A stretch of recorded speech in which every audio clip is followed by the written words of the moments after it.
Welcome back to the channel. Okay, we're getting closer to getting this motor all buttoned up. As the diary of an Lt1 build from me in this monkey garage. Tips and tricks of how to install these intake manifolds. This will also apply to regular small block Chevys, Fords, whatever has an aluminum intake or cast iron intake on a V8 engine. Hopefully some of these tips and tricks will help you, or maybe you might learn something or anything along those lines. Click like and subscribe. Talk to you later. Bye.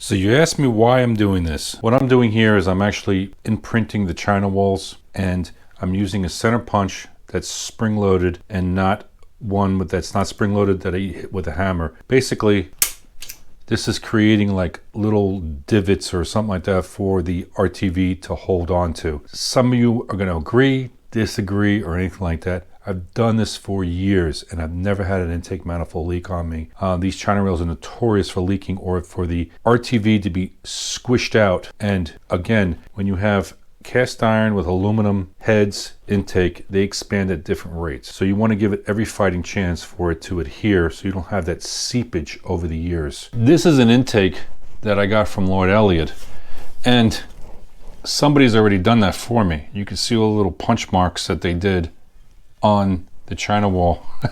So I'm not crazy.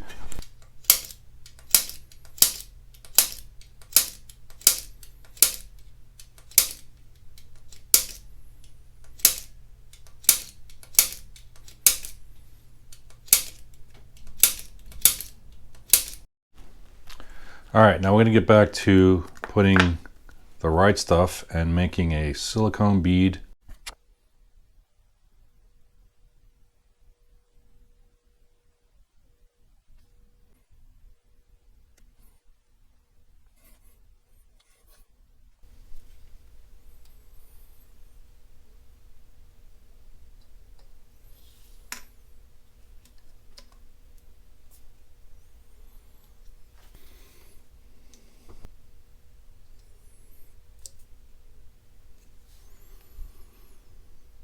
See what I'm doing here?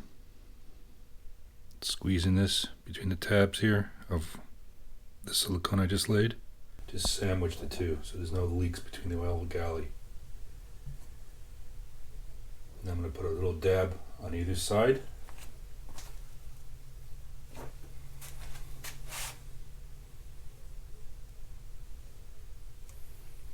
Doing that all four corners. Now you see where I put the dab, so when the intake comes down, it'll squish it right on top of there.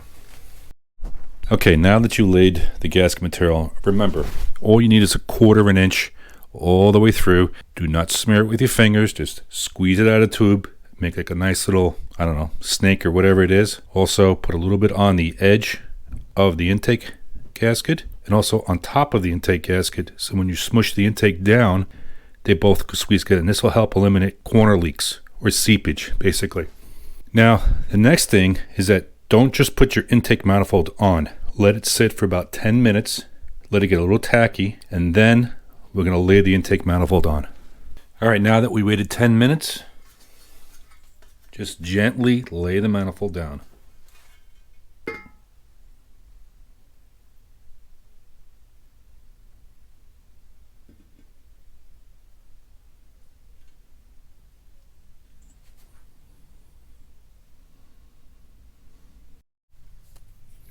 All right, now I'm just hand threading the bolts to center the intake manifold to make sure that everything's centered and that the gasket material spreads out evenly.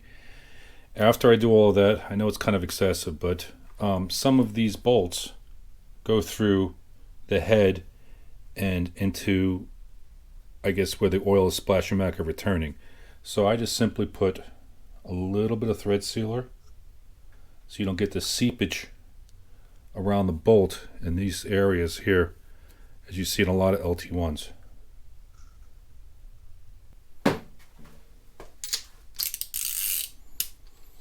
I never use an impact gun on this or any kind of motorized gun because I want to feel the bolts, the threads, make sure nothing is crossed.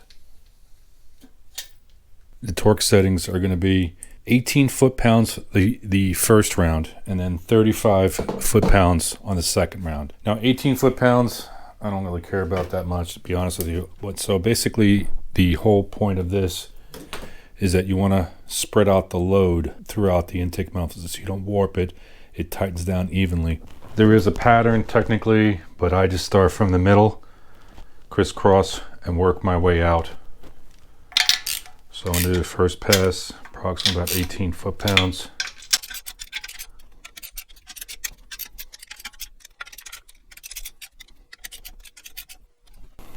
Now I'm going to come in.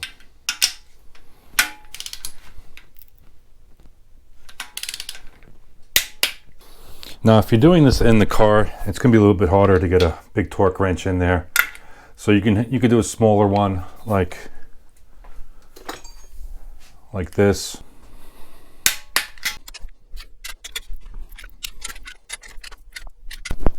After I'm done with all of that, I'll let it sit for a little bit and then go over it again. Hope this helps.